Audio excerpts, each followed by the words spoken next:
Donc, j'aimerais parler de la relation à l'autre. On va dire que ce qui est important, c'est de voir l'autre en termes d'énergie, de fréquence et de vibration, comme le dit la phrase de Tesla.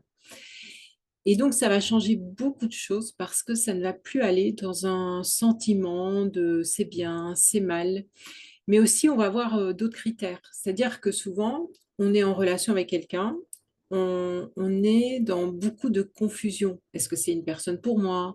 Est-ce que cette personne me convient? Et on s'attache à des qualités ou des défauts. Et en fait, il ne s'agit pas de ça. Il s'agit simplement d'une résonance avec notre propre énergie. Sachant que c'est important de maintenir, c'est-à-dire de prendre soin de notre énergie, car c'est ce qu'on a de plus précieux.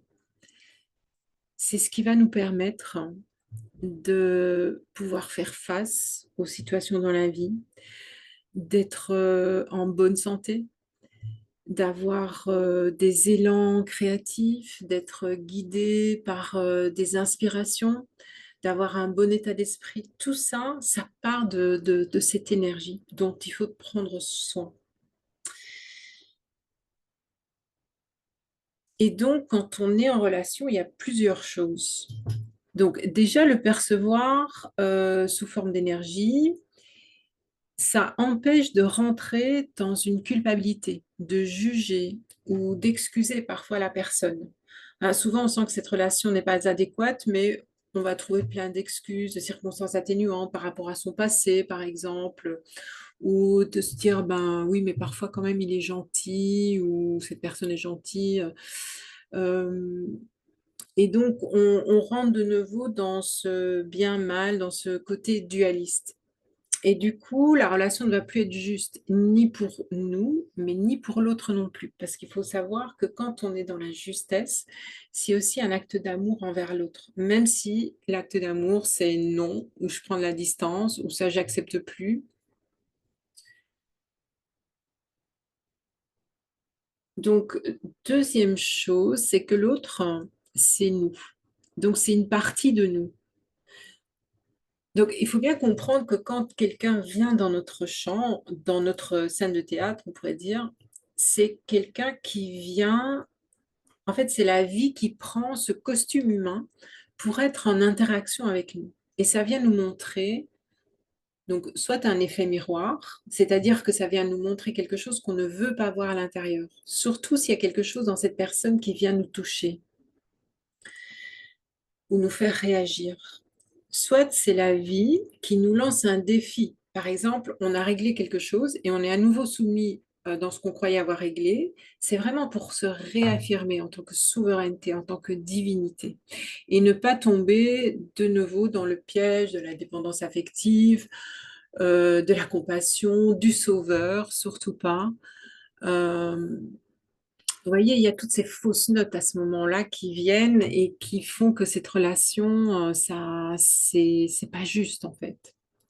Donc c'est vraiment important de voir la relation de façon initiatique.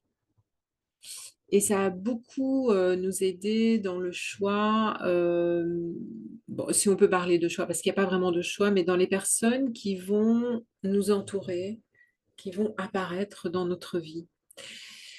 Chose importante aussi, que si on prend la distance avec quelqu'un, donc si on décide de ne plus fréquenter quelqu'un, de s'éloigner ou de couper les ponts, c'est impératif que ça se fasse sans laisser de traces énergétiques chez l'autre.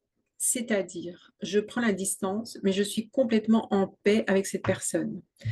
Plus de rancœur, plus de colère, plus de tristesse, plus de culpabilité. Parce qu'encore une fois, c'est notre propre colère, c'est notre propre rancœur qui va continuer à nous acidifier, à nous miner. Donc c'est important aussi quand je prends une distance que j'ai pris l'entière responsabilité. Donc je répète que j'ai pris l'entière responsabilité. J'ai pas dit culpabilité ou faute, mais l'entière responsabilité de l'interaction, puisque c'est c'est la vie qui a revêtu ce, cette personne, on va dire, pour venir nous libérer un peu plus. Donc, c'est ce qu'on pourrait appeler le pardon, mais qui n'est pas vraiment un pardon, puisqu'il n'y a rien à pardonner. Mais c'est cette paix intérieure par rapport à toutes nos relations et les gens qui nous ont, soi-disant, fait du mal, mais qui n'est absolument pas le cas, puisqu'encore une fois, c'est toujours la vie qui est derrière. C'est-à-dire, pour venir nous montrer quelque chose et nous faire réagir, puisque dès qu'on réagit, ça veut dire qu'il y a blessure, ça veut dire qu'il y a quelque chose qui n'est pas vu, qui n'est pas résolu. Voilà, merci. C'est un vaste sujet, euh, mais voilà, c'est quelques points déjà qui sont intéressants. Merci de m'avoir écouté.